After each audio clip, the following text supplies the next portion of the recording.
Okay, consider the density curve plotted below.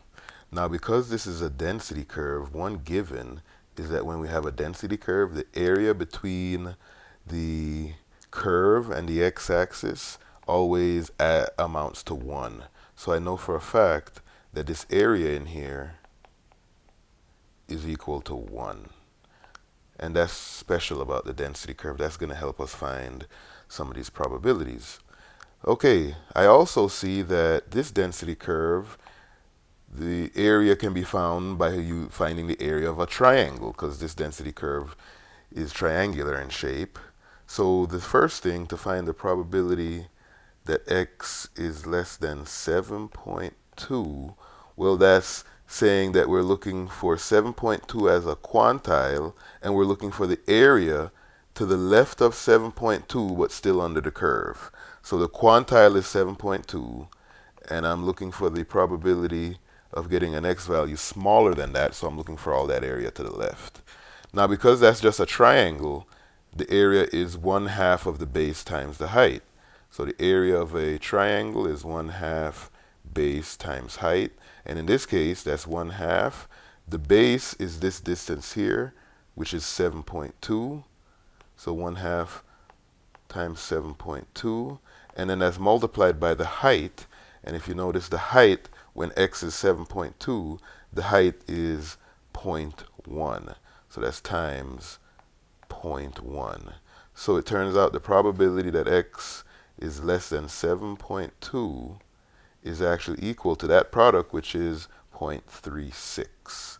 So the first answer is 0.36. Now for the second part, we're going to have to use that fact that I discussed earlier, the fact that the area under a density curve is equal to 1. So the whole area is equal to 1, and I'm looking for the area that's for all the x values that are greater than 4.8. So here's 4.8, and I'm looking for the area to the right of 4.8 because it's greater than. So I'm looking for that blue area.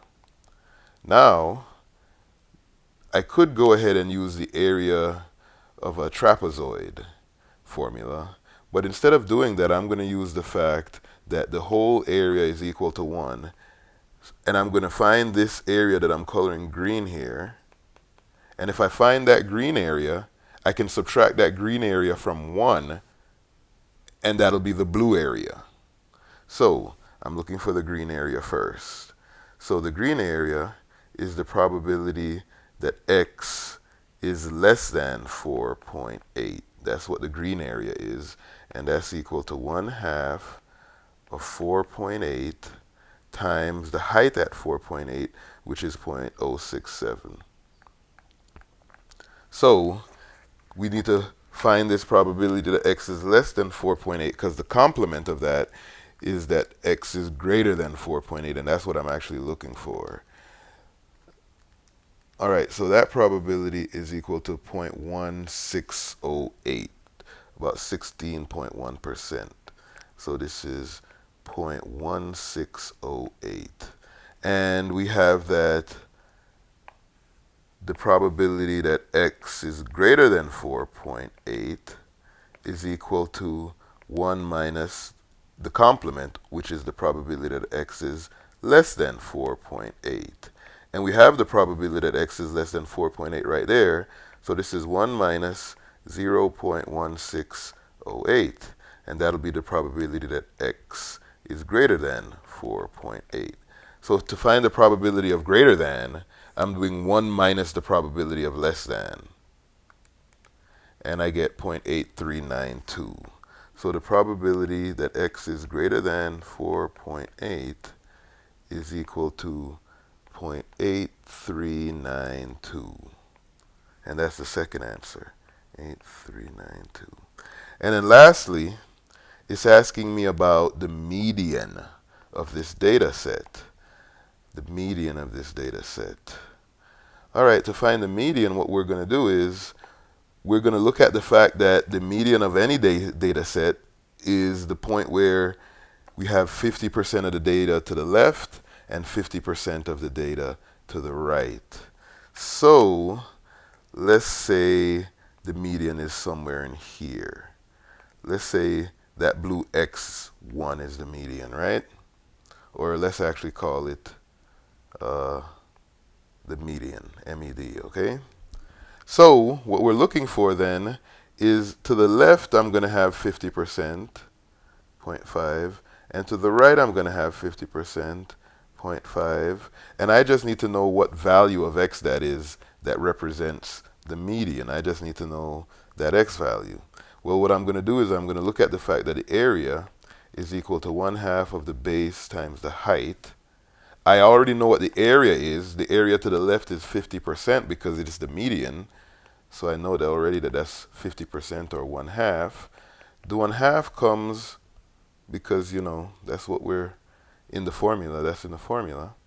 But then the base is the median that I'm looking for. So I'm just going to call it, well, let's call this guy x, lowercase x. So the median is the x value I'm looking for. And all I need to know now is the height.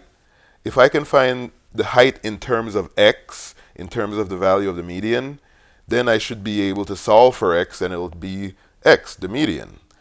All I need to know is what this height is. The great thing is, it's on a line, and if I want to know a y value on a line, all I have to do is the equation of the line, which is y equals mx plus b. So I'm going to use slope intercept y equals mx plus b to come up with the equation of that line, and then I'm going to use the equation of that line to find that y value, which is the height of any point given this x value. So let's see. I see that this thing goes through the point 0, 0, so I know that the value of b is 0.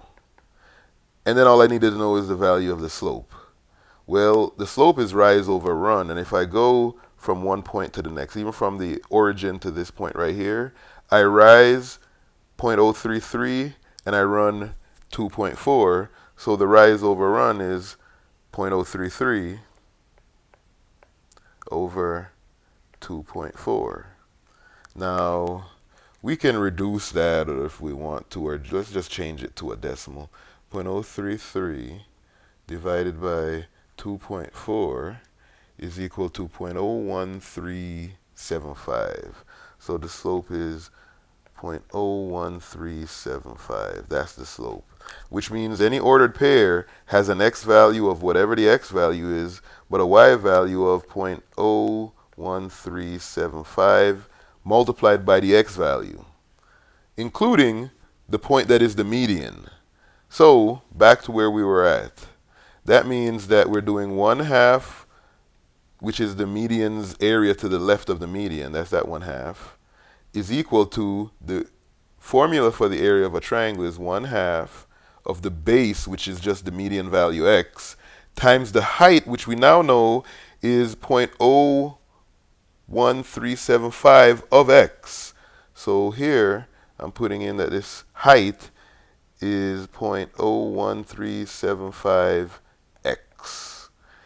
And then I can solve this equation. So this says, let me see, 1 over 2 is equal to 1 over 2 times 0.01375 x squared when I multiply those two x's.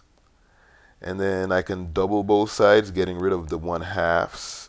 If I multiply both sides by 2, I'll get 1 is equal to 0.01375 x squared.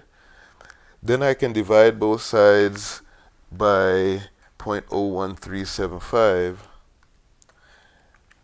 and that's going to yield on the left side 72.72 repeating. And that's equal to x squared. So my answer for my median x value is just the square root of 72.72 blah blah blah. So let's do that. Let's see, the square root of that number is approximately 8.5. So this is, as an approximation, 8.5. And that's the answer for the median. So folks, that's how you work with these continuous probability or these density functions, these continuous